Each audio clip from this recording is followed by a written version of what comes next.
Hello, my name is Homotasavake and welcome to our first official video on curriculum design. I'm super excited to have you join us. Without any further ado, let's get into it. So today's episode, we're going to be discussing the principles of curriculum design. This is such a great place for us to start because it not only gives us a direction, but it also allows us to sort of choose the relevant processes that we would like to include in our curriculum development. So some of the principles to bear in mind, we'll start right at the beginning. It's purposefulness.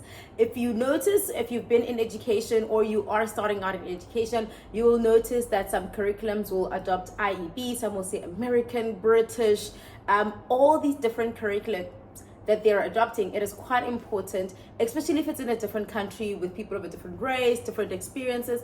It's very important to note if the curriculum reaches the objectives that the school wants to meet. So thinking, what purpose are we trying to get from this? What objectives are in place that we would like to meet? So it's quite important to see what are we taking from this curriculum and whether it speaks to the needs and the experiences and the reality of the students that we are teaching. So that is right at the beginning, very, very important. That's why I generally don't advocate for just taking curriculums and adapting them as they are, especially if they're from different countries. However, being able to take some of the strong aspects in that curriculum and reapplying it in a manner that appeals to the needs of those students and the experiences that those students may come across. Up next, we're going to go to the rationale. As a curriculum developer, you need to be able to explain the rationale behind certain decisions that are made. So for example, if you are a kindergarten and you're going to choose Maria Montessori, the rationale should not be that it is popular. However, the rationale should be, this is the outcome that we're able to achieve. This is what it affords the children. So you need to have a clear way of being able to explain the rationale and support that rationale with curriculum theory. So this goes into my next point of saying that the curriculum that you choose should be supported by a curriculum theory. Very important. There are a lot of Pearson Institute with a list of objectives, with different kinds of curriculums, but there needs to be actual academic research that supports what you're doing to be able to say this was practiced and this is how it affected student behavior, or this is how the children were able to learn over time. Also, when doing research, it is also important to note where the shortcomings of that curriculum were. For example, if it increased students' misbehavior, or if it was able to tackle any concentration issues that the children have, or if it increased any concentration issues. So this is something that is worth looking into. My next point is, once you've decided on the curriculum theory and what objectives you want to meet, you also need to think of the method in which the curriculum will be developed. Yes, we have teachers with different teaching styles, like very vast teaching styles. So you need to be able to think, what methods are we going to use and which methods speak to the resources that we have, or what resources can we get to support this methodology that we're going to use. So that is also very, very important, and the method must be effective. So you can't be, oh, we're using this, however there's shortcomings. You need to be able to say, this is the method that we're using, this is the shortcomings that come with this method, and how do we intend to bridge that gap in order to ensure that the curriculum is properly delivered.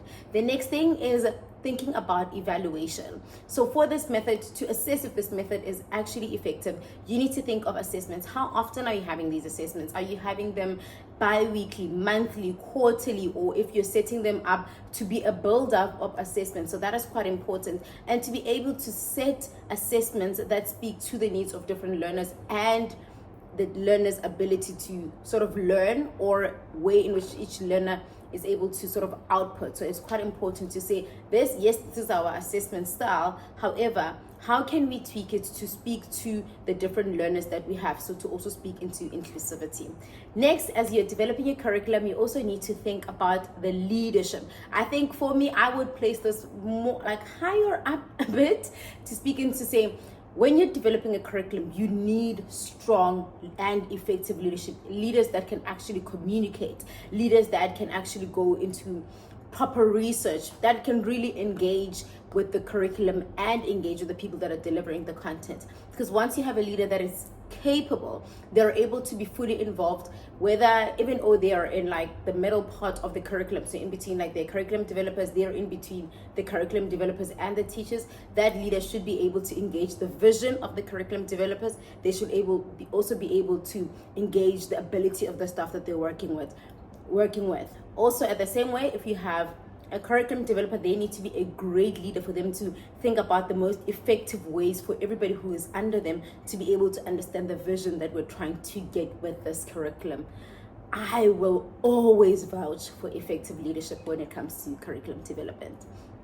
Up next, we're going to talk about time. I think one of the things that is always a conversation is whether teachers have enough time to deliver curriculum, or whether students have enough time to grasp the content. So ensuring that there is enough time for teaching, enough time for learning, especially if you're dealing with a class with students with different learning abilities. You want to ensure that the curriculum is designed in a way where students who learn at a faster pace are able to explore at different levels this curriculum. Children who are learning at a slower pace are also afforded the same amount of sort of ability to engage with the curriculum in a way that they understand or are able to fully grasp it.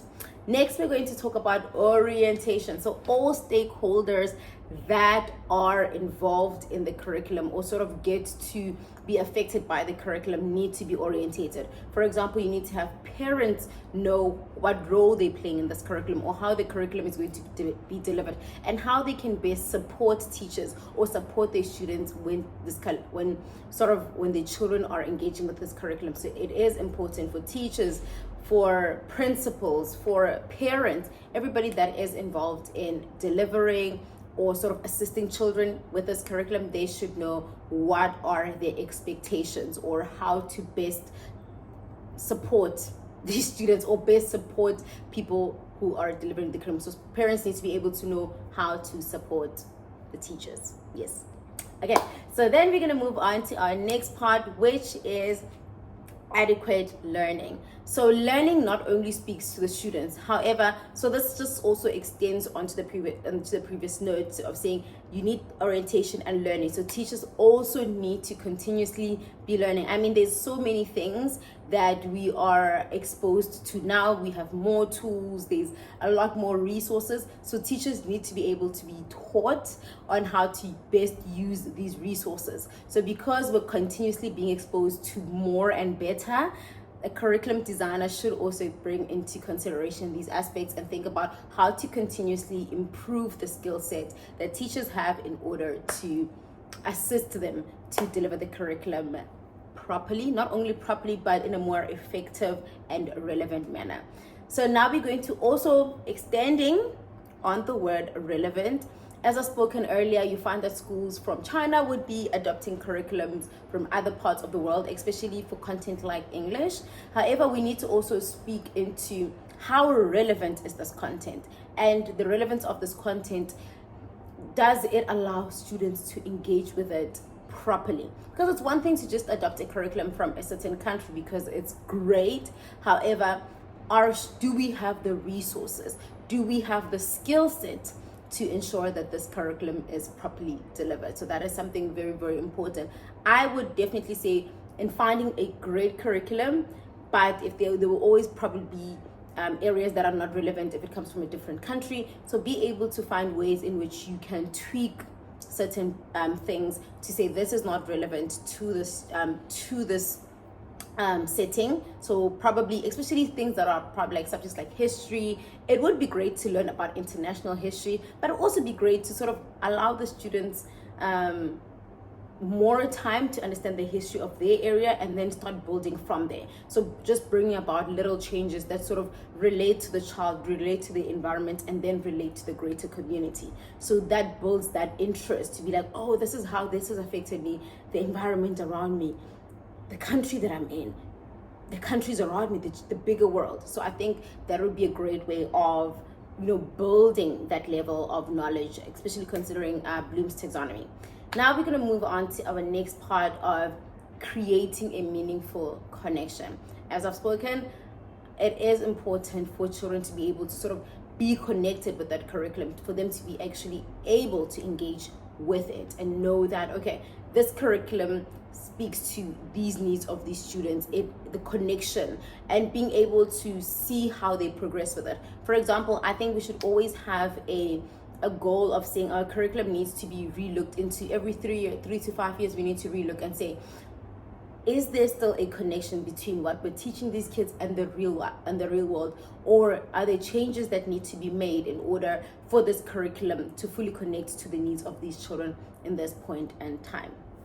Then our last point that I'm going to discuss for today is individualization. This is very important. As you've heard, I've spoken about like constantly relating it back to the child, constantly relating it back to the learning abilities of each and every student. So as much as we're trying to achieve a certain amount of learning or being able to cover the entire curriculum, it's also important to ensure that as we're setting the time, the objectives, we're also able to realistically say, this is what we're able to offer the children, and think about the different ways in which we could allow each child to learn if they learn differently. For example, within the same curriculum, you could try and ensure that there are presentations for students who are well articulate and enjoy things like public speaking and debate, but also having assessments that allow children to be creative. So creative in writing, creative in sort of how they gauge technology, maybe using gamification and all of that, incorporating different teaching styles,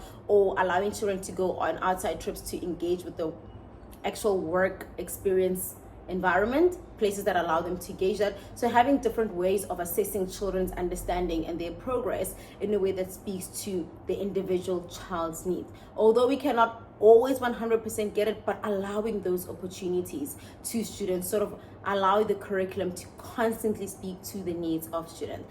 And for this video, we're going to stop there, and I hope that you enjoyed learning about the different principles and things that need to be taken into consideration when setting a curriculum. These are very important as they sort of give you the direction of knowing that, no, this curriculum is not properly suited for the area that I'm working with, because the evaluation process is not it's not specific, or it doesn't speak to the needs of these children, or we don't have the leadership capacity to be able to deliver and maintain and constantly evaluate this. So considering these principles is very, very important, and it sort of helps you declutter everything else that is not important in setting up a curriculum. I hope you enjoyed it, and please make sure to like, comment, and subscribe, and I will see you on the next video.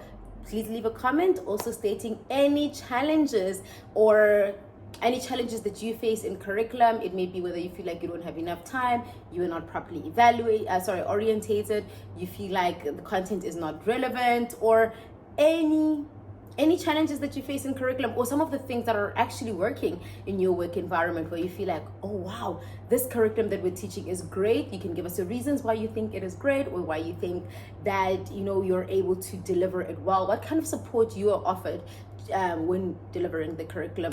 Please, as I've said before, like, comment, and subscribe, and I will see you on the next video. Goodbye.